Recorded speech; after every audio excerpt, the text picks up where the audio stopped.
Hello everyone, welcome to my channel Krishna's Art। Kartik महात्म्य में आज मैं आपको चौथा अध्याय सुनाने जा रही हूँ। नारद जी बोले, ऐसा कहकर भगवान विष्णु ने मछली का रूप धारण किया। विंध्याचल पर्वत पर तप कर रहे महर्षि कश्यप की अंजलि के जल में जा पहुंचे।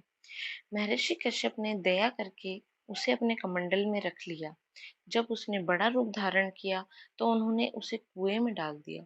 जब कुएं में भी ना समा सकी तो उन्होंने उसे तालाब में फेंक दिया, और जब वह तालाब में न आ सकी तो उन्होंने उसे समुद्र में डाल दिया।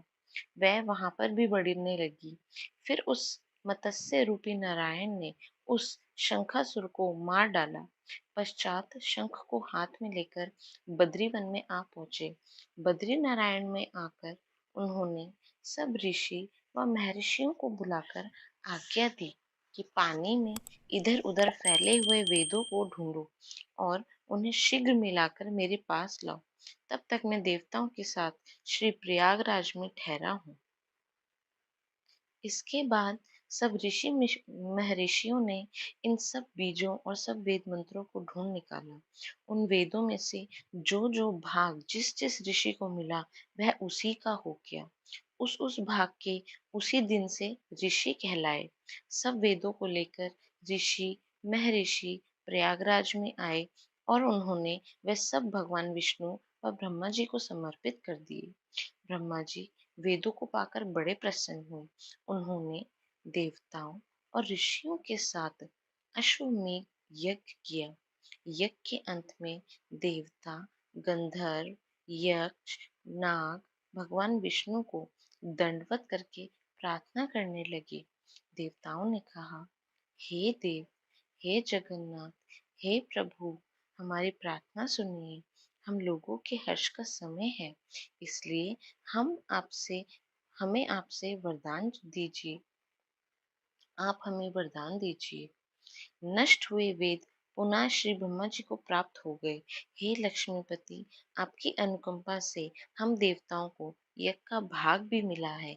यह स्थान आपके प्रसाद से आज पृथ्वी भर में सर्व प्रधान पुण्य को बढ़ाने वाला, मुक्ति तथा भक्ति को प्रदान करने वाला हो, ब्रह्म हत्या आदि पापों का नाश करने वाला, परम पवित्र और अक्षय फल देने वाला हो।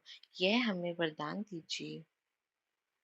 भगवान विष्णु ने कहा, जो कुछ आप लोगों ने कहा है वह मेरा भी ध्येय है।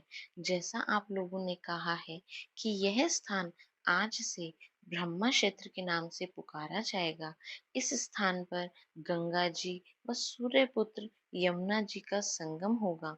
मैं श्री ब्रह्मा जी सहित यहाँ पर निवास करूंगा। यहाँ पर किया हुआ जप तप तथा दान महान फलदायक होगा। पहले जन्म में किए हुए पाप, ब्रह्म हत्या आदि भी इस तीर्थ राज में स्थान करने से नष्ट हो जाएंगे। जो लोग अपने पिता आदि को यहाँ लाकर तर्पण व श्राद्ध करके उनके पिता मेरे स्वरूप को प्राप्त करेंगी, वह तीनों प्रकार की मुक्ति को प्राप्त करेंगी। मकर संक्रांति पर माघ मास में प्रातः काल यहाँ आकर स्नान करने वालों के दर्शन मात्र से ही सब पाप मिट जाते हैं। ठीक उसी तरह जिस तरह सूर्य के तेज से अंधकार का नाश हो जाता है। हे मुनीश्वर, मेरे वचन ध्यान से सुनिए। मैं सर्वत्र व्याप्त रहता हुआ भी हमेशा बद्री नारायण में निवास करता हूँ। सैकड़ों वर्षों तक किसी दूसरे स्थान पर तप करने का जो फल मिलता है वही फल यहाँ एक दिन में मिल जाएगा। जो मनुष्य मेरे उस स्थान बद्रिकाश्रम का दर्शन करेंगे वह जीवन मुक्त हो जाएंगे और उन्हें समस्त पाप नष्ट हो जाएंगे। सूत जी बोले, ऐसा कहकर भगवान विष्णु अंतर ध्यान हो गए और देवतागण भी अपने अंशों को वहीं छोड़कर चले गए। जो मनुष्य कथा को श्रद्धा पूर्वक सुनते हैं वह श्री प्रयागराज व बद्रिका आश्रम जाने व स्नान करने के समान फल प्राप्त करते हैं। बोलो विष्णु भगवान की जय। आशा करती हूँ आपको आज का अध्याय पसंद आया होगा। प्लीज मेरे चैनल को लाइक व सब्सक्राइब करना ना भूलें। जय श्री कृष्णा।